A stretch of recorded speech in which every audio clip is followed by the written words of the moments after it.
Have you ever heard that in order to be successful in your coaching business, online, on social media, you have to stay consistent? But if we all know that already, if we know that consistency plays a big factor, why are we not doing it? What is stopping all of us coaches, from being consistent? Why is this such a hard nut to crack? That's what we're going to be talking about today, because there are some things that you really need to know that maybe nobody has actually said out loud. This has to do with strategy, but also in big part, mindset. So let's uncover what the cure for inconsistency is right here in this episode. Hi, my name is Coveney. I am a business coach and I specialize in monetizing tiny audiences. I'm also the host of the Get Clients First podcast, where I interview the top coaches in the world about their true startup story and come here and teach you about how to have a successful coaching business, even if you have a small audience. And today is the 10th and final day of the 10 days of hot leads free email and audio course series that I'm doing right here on the podcast for you guys. Also, it's on YouTube. If you would like to see the YouTube version of all of this, by the way, you can just click on the show notes below.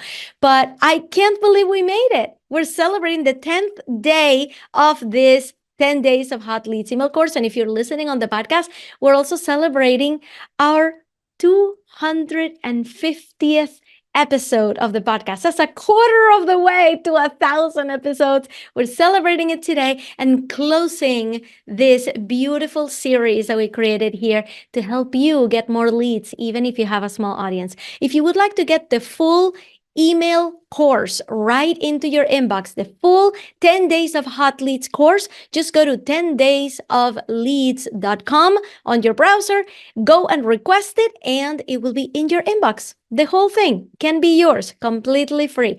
So today's topic about consistency, I felt like we needed to close the entire series helping you actually do this. Because what is the point of knowing all the information if you're not actually going to do it? If you're not actually going to put it into practice, if you're not actually going to stay consistent.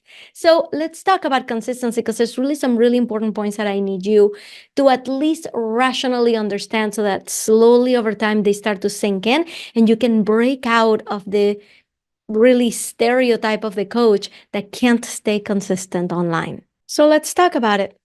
Why are we not being consistent? Shouldn't it be easy? I mean, if I asked you what is consistency, you would know exactly what that means for you. You would know it. And if I had $1 for every time that I heard a coach say, I know what to do, I just have to do it, right? I would be the richest woman alive. It's like we all decided that this is our inconsistency mantra. I know what to do, I just have to do it. Right? I know what to do. I just need to do it. I just need to buckle down and actually do it. But then we don't. We don't. And we end up exactly where we are. So there is this book. It's called Atomic Habits. And it's been making the rounds in the coaching world. If you have not heard about it, it's like you've been living under a rock, because everybody has been reading this book. It is by James Clear. And I'm actually putting a link to it right below, so you can go and download the audiobook and you can start listening to it. But the whole point of the book is that if you want to change something in your life, if you want to see significant change in your life, all you have to do is make small, gradual changes. So essentially, the trick is to not go full on cold turkey on whatever it is that you want to do. The idea is that you need to incorporate small habits that once you get used to them, you can start stacking on more and more difficult habits. All of that sounds great. All of that sounds like it made sense. But then what about the part of you that actually doesn't want to do those things? Because let's face it, when we are procrastinating, that is coming from somewhere inside of us. It's not because we're lazy. It's not because, we know what to do, we just don't know how to do it, or because we have a laundry list of things that are getting in our way. There is something about that task that we really don't want to do, but we have not been able to bring that rationale to the forefront of our mind, right? It's not in our conscious mind yet. It's still swimming in the subconscious. So I'm going to give you a two-pronged approach to resolving this procrastination, this inconsistency issue. Prong number one is mindset, right? Prong number two is this gradual execution plan that they talked about in Atomic Habits, right? It's like doing things slowly but surely and not quitting. So I want to tackle the mindset stuff first because I want you to realize how pervasive this can be. And it's something that really sneaks up on you.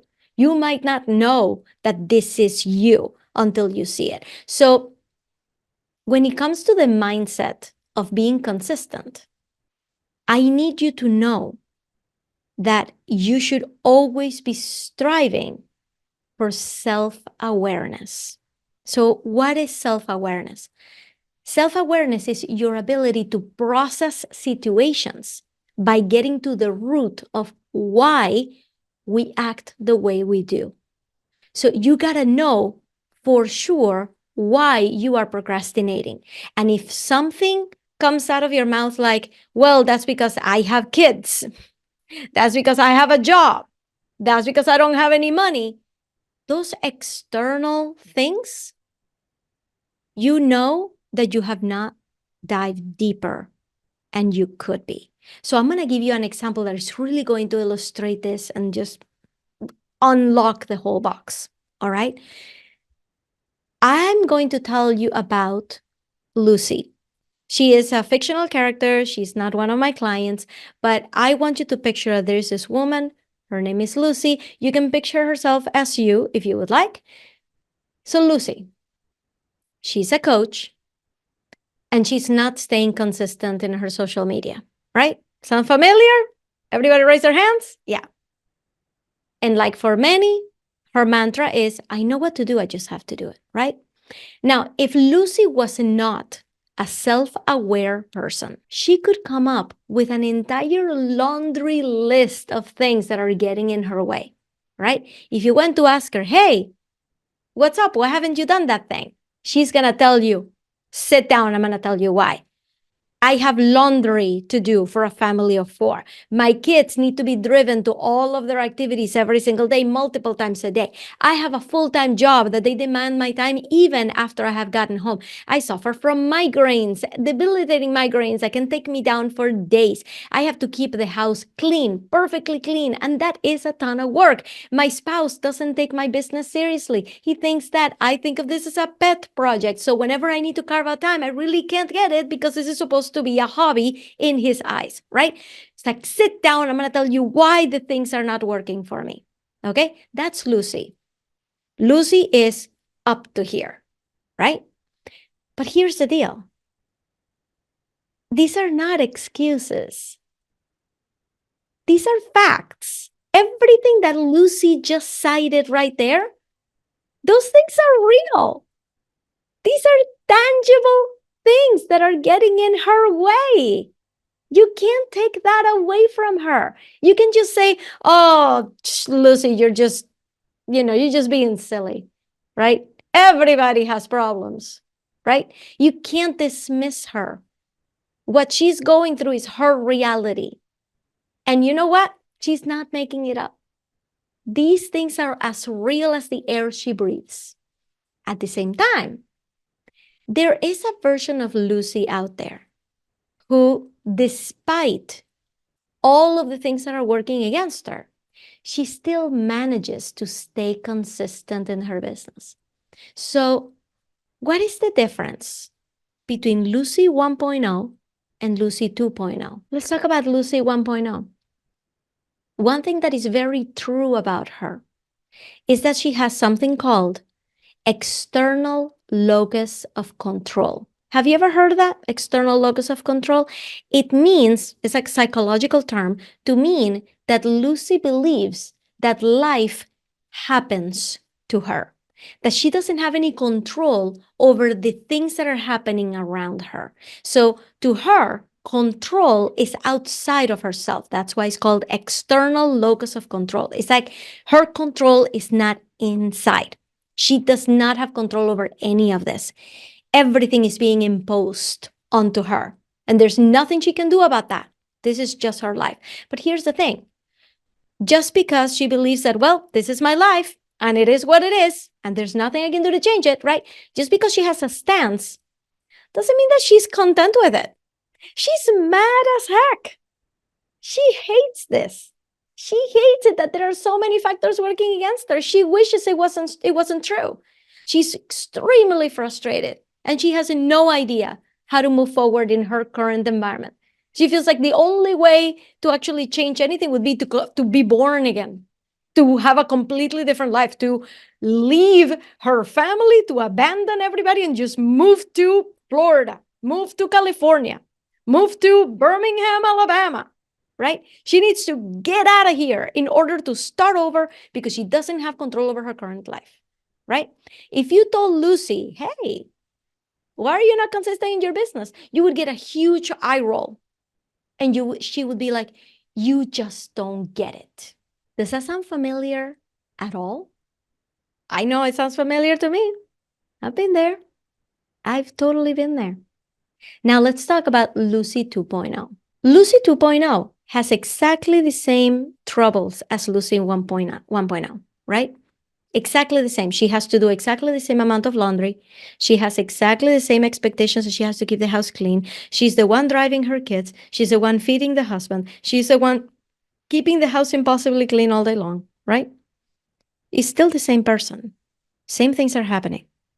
But the biggest difference with Lucy 2.0 is that she processes her life situations, her discomfort, and her emotions with a bifocal lens. The first lens is a validation lens, and the second lens is curiosity. In her validation stage, she knows that she's not the only human experiencing all of this, but she recognizes that in order to move forward, she needs to give herself some validation. She needs to give herself some love. She needs to be able to sit in that anger, in that frustration, and say, dang it, I know that I'm going through this and it's so frustrating. I'm angry about it, and I have the right to feel angry about it. I have total right to feel however way I want to feel. She practices some self-care. She practices some self-validation. She eats a pint of ice cream, whatever it is that she needs to get through it.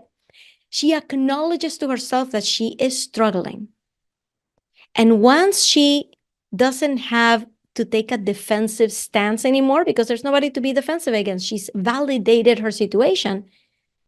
Now she can dust herself off and use the curiosity lens of her bifocal lens. In the curiosity lens, she's not like Lucy 1.0. Lucy 1.0 would say, why is the world against me? Lucy 2.0 asks a very different question at this stage. She asks, why am I self-sabotaging right now? Through this line of, why do I do what I do? Why am I acting this way? Why am I feeling this way? She gets to analyze herself and really try to get to the root cause of what could be truly going on. So through asking herself, why am I self-sabotaging? Why am I pointing fingers at everything else? And why am I not just carving out time that I know I could to do what I need to do? Why am I doing that to myself? Why do I just keep blaming others? And she discovers through the process of self-discovery, which could be through working with a mindset coach, it could be through going through therapy. She discovers that she's actually afraid of failing out loud. She's actually afraid of putting her business out on LinkedIn and having her boss look at it and having her past coworkers look at it and say, oh, look what she's doing now. Because if she fails, she just failed publicly. And now everybody knows that she is a failure. So knowing that, being armed with this information gives her power, because now she knows that what's stopping her from being visible, from getting herself out there, from talking about her business online, has nothing to do with the fact that she needs to put dinner on the table. It has everything to do with how she feels about that impending, imminent failure that she can see ahead of her. And now she has something to work towards. So what does she do? She doesn't just leave it there. A self-aware person can't just leave it there, because now they know, now we know what's going on. We need to tackle this. We need to figure this out. So she asks for help.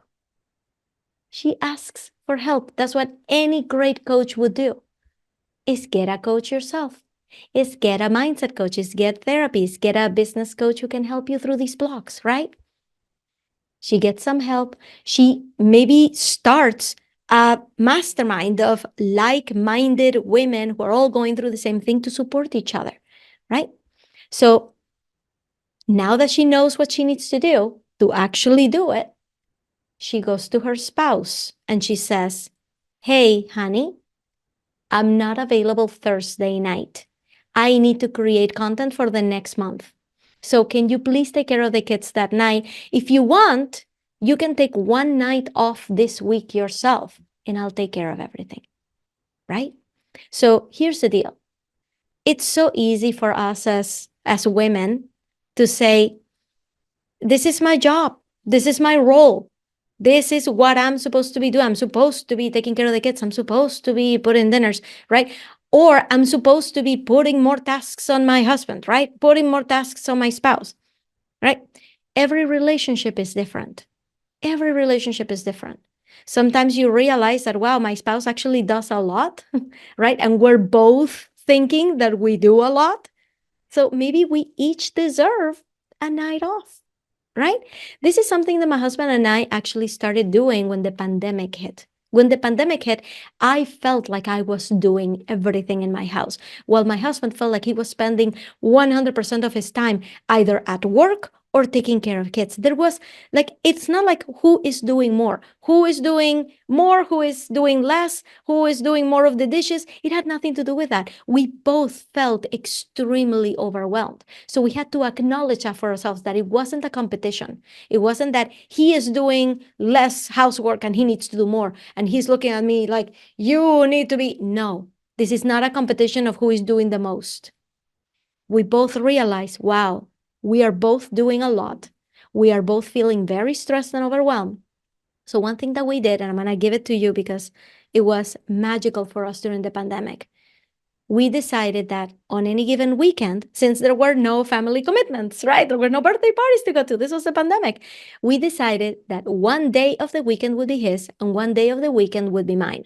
What does that mean? That from the moment we open our eyes until the moment we go to bed, the other person will not have any expectation. The other person will behave as if that person is not in the house.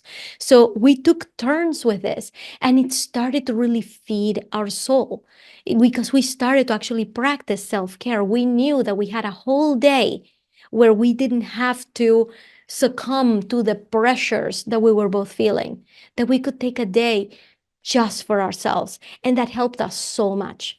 So now we're both very aware that even though we do different things, we're both doing a lot. So if I were to say, hey, Tuesday nights, I'm going to be out of the house, I would probably counter with, listen, why don't you take a night off this week and I'll take this night for myself? And with that trade, it feels much more equal. It feels like a win-win. But like I said, every relationship is different. You might be sitting there thinking, yeah, Ina, but my husband really doesn't do anything around the house, right? Or Ina, my partner really would not be able to take care of the kids because I've never done it before, right? Like every relationship is different. My point is, you can make this work in partnership with your spouse. You can ask for what you need, like Lucy is doing right now. Lucy's saying Thursday night is going to be my night, and honey, you take another night off for yourself. Lucy would probably feel like she takes care of the kids every night anyway. So if the spouse decides to take a night off, hey, that's fine, as long as it feels equitable, right? So you see what Lucy is doing right there. She's asking for what she needs, and she's taking control of her time. Self-awareness helps you ask yourself the right questions that help you move forward, and then take care of any problems that may arise from that self-awareness. So if you're like Lucy 1.0, I just want to revalidate you.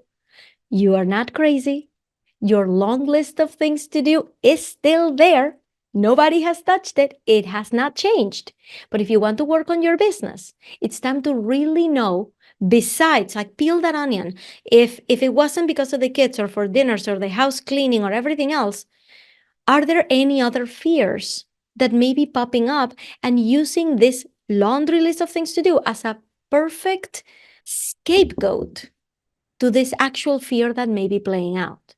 So ask yourself that. If it wasn't because of all these things, what could be stopping me from putting myself out there?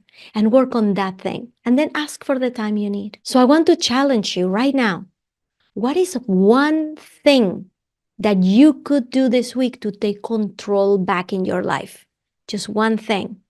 It could be small, it could be big, it could be waking up at 4 in the morning to claim 2 hours in the morning before anybody wakes up. It could be asking your spouse for a night off. It could be telling your spouse that, hey, Saturdays until noon, I'm not going to be in the house. I'm going to the library and do my thing. What is the one thing you're going to do to help your business move forward this week? And you're going to ask for help with that thing. You're going to ask for that time. So now that you have found some time to work on your business, the question is, what do you do with that time? And that's where the second prong of our strategy comes in, which is the gradual execution plan. The book Atomic Habits really paints a great picture, but this gradual execution plan is the anti-cold turkey way. It's a way that every single week you're going to do just something slightly different in your routine. Maybe it is taking that night off. Maybe it's waking up really early one day. Maybe it is going to bed early one day and waking up early the next day, just one day.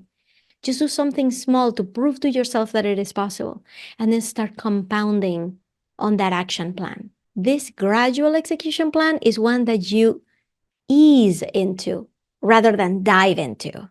And your first step is to figure out what your goal actually is, to make sure that whatever assignment you're going to give yourself for this little bit of time that you just found this week is totally worth it, and it's perfectly aligned and focused into solving your goal. For example, if you want to get more clients, maybe you want to download that expert leads tracker that I gave you on lesson 8. By the way, I'll put the link right below, but it's at getclientsfirstpodcast.com/tracker. Go download that tracker and start tracking your conversations and start to make more connections. So if you want to do that, if you want to get more clients and you want to start tracking your leads, maybe you take an hour this week, maybe 15 minutes for 3 days, maybe 15 minutes of one day, and just start chipping at it. And then the next week you add another 15 minutes. Right? And the next week, you add a little bit more time. My client, Jennifer, was shocked and surprised when her get to know you calls as she was getting on just to see what was going on with her audience, they started turning into clients so easily. She literally started getting clients by pure accident. She didn't mean to. People just wanted to work with her because she was exposing herself, because she was putting herself out there. She didn't realize that just by having clarity and definition to her ideal client and to her offer was like a magnet, was like catnip for her followers and for her audience. They wanted more of it. My client, Carla, she wanted to start a group program. She ended up signing up every single one of her audience members as a one-on-one client. By the end of her launch, she was like, so Ina, my roster is full and I don't think I can accept any more one-on-one clients. I'm like, hashtag first world problems, right? Don't we all wish we had that problem? That's what happens when you start to put yourself out there, when you start to make time for it. And by the way, both Carla and Jennifer had full-time jobs. They can do this, and so can you. See, when you focus on getting clients first, everything just falls into place. But it's not going to happen if you give yourself a Mount Everest to climb every single week. You gotta start where you're at. So here are your next steps. I'm going to give you 5 quick next steps for you to go from here. All right? Number 1, I need you to determine what is your one goal to accomplish this month. Number 2, I want you to write down 10 steps you need to do to accomplish that goal. Make them bite-sized. Make them something you can actually do, just the next 10 steps. Number 3, I want you to take a look at your calendar, the way that it exists right now with the birthday parties and the driving kids to activities and dinners and everything. And I want you to go and assign a small piece of time every day to work on your tasks. If a task is too big to tackle in one day, divide it into 2 separate tasks. and keep going. Fill your day wherever it makes most sense with those tasks. Number 4, go and put them on the calendar. And number 5, involve anybody who needs to support you in that task. It could be asking your spouse to take care of the kids while you do this. It could be hiring a nanny. It could be getting a temporary VA. I don't know where it is. It could be getting yourself a coach. Whatever support you're going to need, get it for yourself. Now, here's a bonus booster for you. If you're the kind of person who loves a routine, then add your daily task to doing it the same time every single day. Make that your routine. Even better yet, if you enjoy routines, do some habit stacking. Think of something that you do every single day, no matter what, and then add on that task that I gave you to add to your calendar, add it on after that habit that you already have. That habit stacking can work wonders. Now, I'm going to get a little bit honest here. I am not like most people. Routine bothers me. Routine makes me feel trapped. I don't like routines. They make me feel like a robot. They make me feel like they kill spontaneity, which I need and I like and I enjoy, and it's part of my joyous life. So if you're the kind of person who loves routine, habit stacking is really going to help you out. If you're like me, where you like a little bit of chaos and you kind of thrive in that chaos, this is the advice that I have. Instead of looking at your calendar and putting everything on the calendar and saying, okay, this is my new routine, which is probably going to bore you out of your mind, what you want to do is every night look at your schedule for the next day and then look at your task list and say, tomorrow I am going to accomplish this task. And I'm going to start doing it at this time tomorrow. It's possible that tomorrow will come and you will not start that task at that particular time. Why? Because self-sabotage, because we like chaos. But we know that we're not going to go to bed until that task gets done. So we start to mentalize ourselves that the earlier we do it, the earlier we get it out of the way, right? Or we're going to have to stay up late and finish it. But we know that tomorrow that task is going to get done. Your best days begin the night before. I don't know who said that, but they were a genius. And that has really helped me figure out what is it that I'm going to work on tomorrow when I actually have some free time. I want you to try that for a whole week and let me know how it goes. Because the only person who's going to move your business forward is you. That's why I wanted to tell you this today in our 250th episode. Today in our 10th days of hot leads. I wanted to tell you that you can do this, but nobody else is going to come and hand it to you. In order to stay consistent, you got to figure out how to become self-aware so you can discover what the problem is, so you can tackle the problem and you can keep moving forward. The trick of this whole thing is to keep going even if life is coming right at you. That's the challenge of it all. It's not knowing exactly what are the steps and just do them. If it was like that, everybody would be a millionaire right now.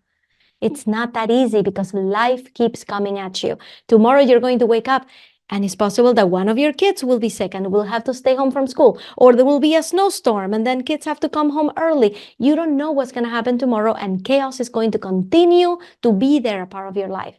But you're not going to let it dictate what your success is going to be. Only you can do that. And with that, I want to thank you so much for being a part of this journey. I have really enjoyed creating all of these 10 days for you. It has been the pleasure of my life to do this.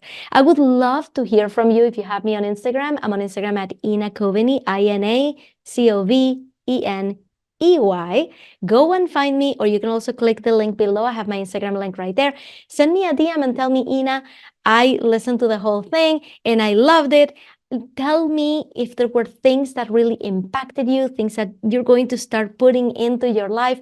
I really want to know. I can't wait to hear from you. If you're not a member of the Facebook group yet, you can also give us your feedback right there in the Facebook group. Go to getclientsfirstpodcast.com/Facebook And I am so excited for everything that this year is going to bring for you, for your business.